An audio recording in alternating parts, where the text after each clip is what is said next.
Good afternoon again. My name is Aaron James. I am the Director of Counseling and Advisement at EACC. In this video, I'm going to show you how to find out who your advisor is. If you get the message right here that says advisor approval is required, but courses are added to your schedule.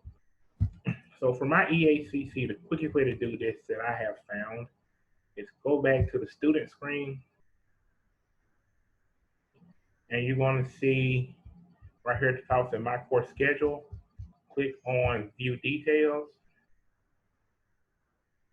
All right, if you scroll down and hit printable student schedule,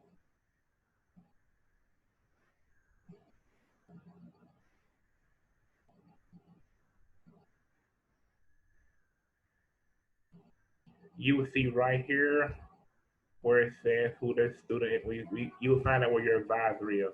So if you would, in this case, just email your advisor, whomever they may be, to get your classes cleared. And if you do not know, if you do not see an advisor here, please email me at ejames@eacc.edu, and I'll get the situation taken care of for you.